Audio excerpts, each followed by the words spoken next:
Hey folks, it's Nate. Thanks for joining me once again as we look to the horizon. And it is time for another writing update. I've been a little bit behind. I got sick, and while I was pretty capable of getting around and doing things while I was sick, I was very tired a lot, and I was not able to really focus and concentrate like I wanted to on writing. So I did not get a whole lot of writing done while I was sick. And that is just part of the game, really. When you are an independent author and you are um, doing everything on your own time, uh, you are going to have to make trade offs. It was probably ultimately more important that I um, dedicate energy to resting and healing and getting back to my actual paying day job than doing a whole lot of writing in the time that I was under the weather. I was down for about a week, and as a result of that, there was no writing vlog last week, which you may have noticed. And this week, I really don't have a whole lot to say because I have not I have not done a whole lot of my own writing. I will say I have done some contract writing, and having made some commitments there, it was more important to me that I get that out, and then doing my own writing, since I had made actual commitments to other people to get some writing done for them. So yeah, that's most of um, the update. I suppose I will note that I have gotten all of my feedback from my current round of test readers on Burning Bright. It's been very good and useful feedback. Lots of interesting little notes and questions about interpretations of things, which were useful to have and to think about.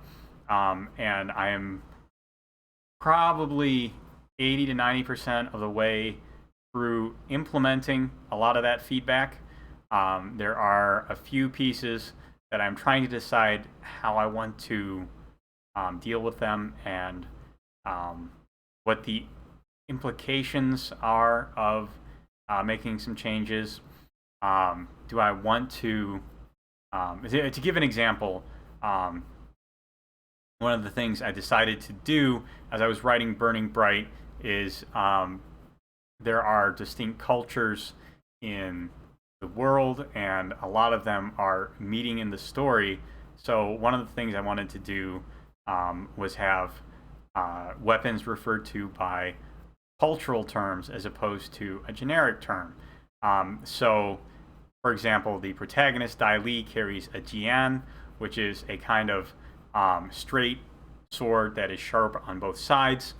But I didn't. I wanted to refer to it exclusively as a jian in the text, and have sword refer to the cutting weapon of another culture, and then perhaps a third culture they carry a espada, as opposed to a sword or a jian, and I'm starting to just based on some of the feedback, I'm beginning to question whether that is the best way to go about it or not.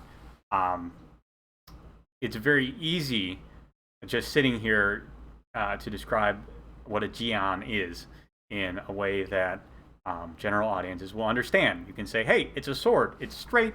It cuts with both edges, and it's about as long as your hand from your hand to your shoulder, thereabouts.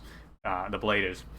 And you know, explaining that organically in a story is a lot different from just saying, "Well, this is what a Jian is." You don't want a part of your story to read like a Wikipedia article, after all.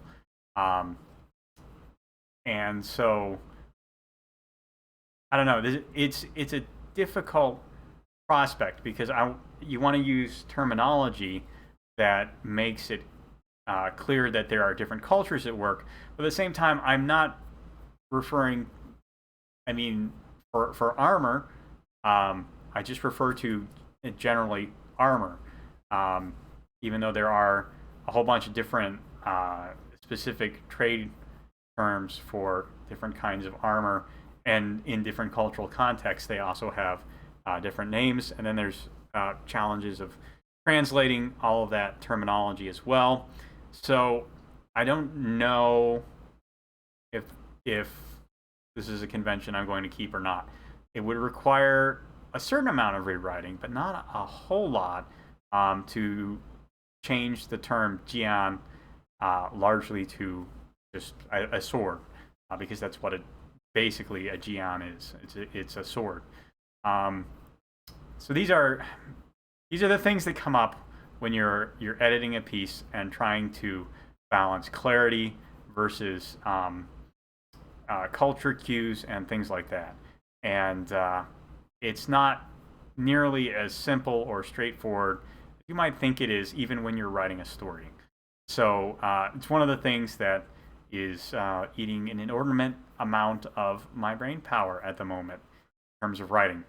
Um, so yeah, uh, the editing of Burning Bright has been 80 to 90% straightforward work, and 10 to 20%. This is why editing is probably a lot of people's least favorite parts, because so much of it seems simple and straightforward, and then you get to the parts that are really sticky, and you're like, well, I definitely wanted to do one thing, but I don't know if it's coming through well or not, and how can I really make that clear organically in my story without making a hash out of it. It's difficult. It's sticky, and I haven't made all the decisions yet there.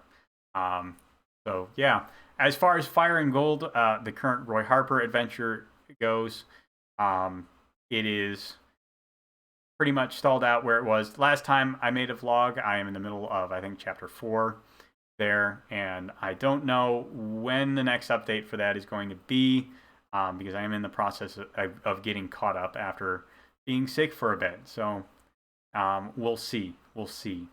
I have other commitments that I need to make good on before I can continue with that.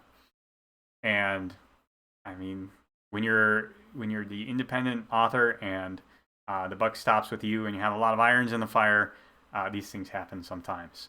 So I will try and get all that sorted out, and hopefully have something better to report to you next week. In the meantime, I would love to hear your thoughts on the question of Jian versus sword, or how you would approach that in storytelling. If you have any thoughts on the subject, let me know in the comments below. There is a like button and a subscribe button down there you can use as you see fit, and I will talk to you later.